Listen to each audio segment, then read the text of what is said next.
یہ اشکال کیا گیا، اور یہ بہت کامن اشکال ہے جو شفاعت کے اوپر کیا جاتا ہے۔ نہ صرف شفاعت کے اوپر کیا جاتا ہے بلکہ بہت سے اعمال ہیں جن کے اوپر کیا جاتا ہے۔ مثال کے طور پر زیارت امام حسین علیہ الصلوۃ والسلام کے متعلق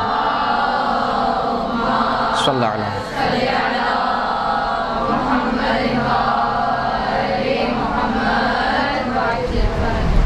کہ مثال کے طور پر ایک قدم اٹھانے سے پورے گناہ معاف ہو گئے۔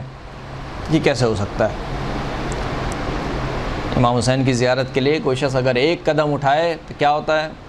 گناہ معاف ہو جاتے ہیں۔ یا مثال کے طور پر امام حسین کے مصائب میں اگر ایک قطرہ آنسو سے نکالے تو سارے کے سارے گناہ معاف ہو گئے۔ بعض لوگ اشکال کرتے ہیں یہ کیسے ممکن ہے کہ ایک قطرے سے سارے کے سارے گناہ معاف ہو جائیں؟ پھر تو آپ نے گناہ کی چھوٹ دے دی۔ انسان پورے سال مثال کے طور پر گناہ کرے اور ماہ محرم میں آ کے چند دن مثال کے طور پر آنسو بہا لے، صاف ہو گئے اس کے اعمال۔ آیا یہ روایت یہی کہہ رہی ہیں یا نہیں؟ ان روایت کو غلط سمجھا جا رہا ہے کہ جب معصوم یہ فرما رہے ہیں کہ اگر کوئی شخص ہمارے جد کی مصیبت پر ایک قطرہ بہائے آنسو کا تو اس کے گناہ معاف ہو گئے، اس کا مطلب کیا ہے؟ اس کا مطلب یہ کہ اگر اس نے گناہ انجام دیے ہیں غفلت کی وجہ سے، یا مثال کے طور پر شہوت طاری ہونے کی وجہ سے، یا کسی بھی اور وجہ سے اس نے گناہ ہم سب کے سب غیر معصوم ہیں۔ ہم میں کوئی معصوم ہے یہاں پر؟ کوئی معصوم نہیں ہے۔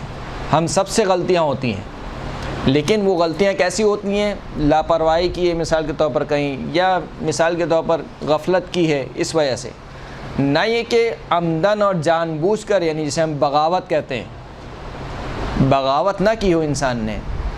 خود دعاؤں میں بھی اہل بیت اطہار کی دعاؤں میں جملہ ملتا ہے کہ اے خداوند کریم اگر مجھ سے کچھ غلطی سرزد ہوئی ہے تو وہ اس وجہ سے نہیں ہوئی ہے کہ میں تیرے سامنے کھڑا ہو گیا ہوں، یعنی تو نے ایک حکم دیا ہے اور میں اس کے خلاف اپنے آپ کو کھڑا کر رہا ہوں کہ کیونکہ خدا نے یہ حکم دیا ہے اب میں اس کے برخلاف کروں گا۔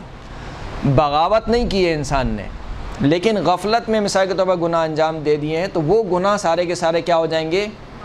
معاف ہو جائیں گے۔ لیکن اگر ایک شخص بغاوت کر رہا ہے، یعنی سر چڑھ کے گناہ کر رہا ہے، جانتے ہوئے گناہ کر رہا ہے، جانتا ہے کہ اہل بیت اطہار کو گانا پسند نہیں ہے پھر بھی گانا سن رہا ہے، جانتا ہے کہ اہل بیت اطہار کو شراب سے شدید نفرت ہے پھر بھی شراب پی رہا ہے، یعنی جانتے بوجھتے ہوئے، اس کو بغاوت کہتے ہیں۔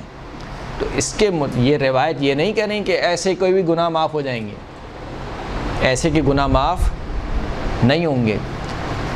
تو لہٰذا بہت سے ایسے اشکالات ہیں جو کیے جاتے ہیں خود امام حسین کی زیارت کے متعلق، امام حسین کی مصیبت کے متعلق، کہ کیسے ممکن ہے کہ ایک زیارت مثال کے طور پر 100 حج کے برابر ثواب رکھے، یا ایک عمل مثال کے طور پر رسول اللہ کے ساتھ عمرہ انجام دینے کا ثواب رکھے۔ اور بالخصوص یہ جو اشکالات کیے جاتے ہیں ان کی اصل وجہ یہ ہے کہ اس زیارت کو کم رنگ کیا جائے۔